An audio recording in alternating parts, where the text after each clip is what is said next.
सागर खर भरे, मन हरस सब गंधर्व सुर मुनि नाग किन्नर दुख डरे।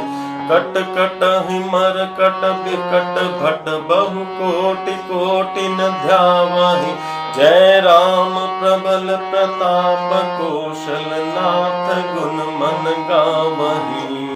ये है हर गीति का छंद।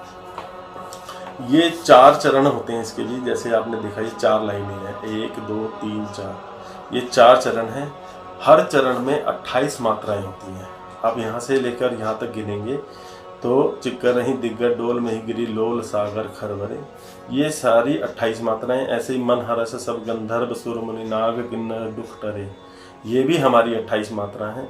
कटकट ही मरकट बिकट बट बहु कोटि कोटि ध्यावहि, जय राम प्रबल प्रताप कौशल नाथ गुण गुण गावहि, ये सभी 28 मात्राएं हैं। अच्छा, इसमें 7-7 मात्राओं पर यति होती है, यानी 7 मात्राओं के बाद अल्प विराम है, फिर 7 मात्राएं, फिर 7 मात्राएं, फिर 7 मात्राएं, टोटल 28 हो गई। यानी एक लाइन में हमें 4 अल्प विराम हमारे होते हैं। और इसमें जैसे आप ये समझें, जो ये आपका पहली लाइन और दूसरी लाइन, यानी पहला चरण और दूसरा चरण के अंत में भी तुकबंदी होगी। वो लघु हो सकती है, गुरु हो सकती है, लेकिन अंत में तुकबंदी होगी। ऐसे तीसरे और चौथे चरण में तुकबंदी होगी। पहले दूसरे में अलग तुकबंदी होगी, अपना जोड़ा होगा। ऐसे तीसरे और चौथे में अपना जोड़ा होगा।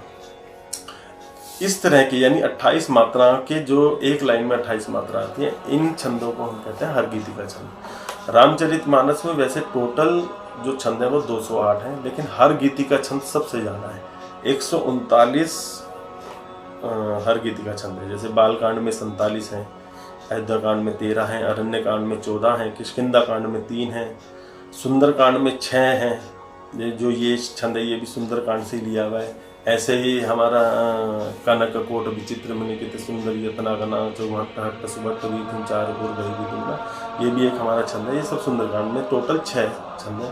लंका कांड में हमारे 38 छंद हैं और उत्तर कांड में हमारे 18 छंद हैं। इसको कैसे गाते हैं तो मैं अगली वीडियो में आपको हारमोनियम सहित पूरा का पूरा विस्तृत समझाऊंगा। अलग अलग ताल में भी आपको सिखाऊंगा। 2-3 प्रकार के ताल में आप इसे गा सकते हैं।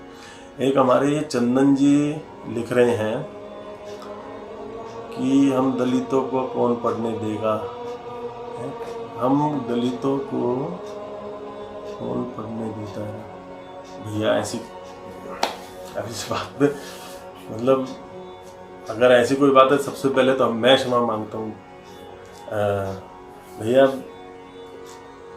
मैं आपको सिर्फ इतना कह सकता हूँ, रामचरितमानस सब पढ़ सकते हैं। इसमें कोई ना तो कोई जाति का विषय है, ना प्रजाति का विषय है, ना कोई वर्ण का विषय है। आप निश्चिंत होकर पढ़ें रामचरितमानस। मैं आपको एक छोटा सा एक बात बोलता हूँ कि जाति पाति पूछे नहीं कोई, हरि को भजे सो हरि का होए। सबके लिए आपको सबको पढ़नी चाहिए, आपको पढ़नी चाहिए, आपके परिवार को पढ़नी चाहिए। आपको पढ़ने में अगर कोई कठिनाई है, पढ़ने में दिक्कत आ रही है, तो हम वीडियो बनाए रहे हैं, नहीं भी फिर भी समझ में आता तो व्यक्तिगत आप मुझसे संपर्क करें। मैं आपको व्यक्तिगत भी समझाने के तैयार हूँ। फिर भी कोई बात है, आप मुझे अपना पता दें, मैं आपके यहाँ आके सिखाने को तैयार हूँ। वरना नहीं तो आप मेरे यहाँ आके सीख लीजिए। मतलब आप ये विषय मत कीजिए कि दलित वाली बात है। आप छोड़िए सब बातों को, निश्चिंत होकर आप रामचरितमानस को पढ़ें, नित्य पढ़ें, दैनिक पढ़ें, दैनिक पढ़ें आप।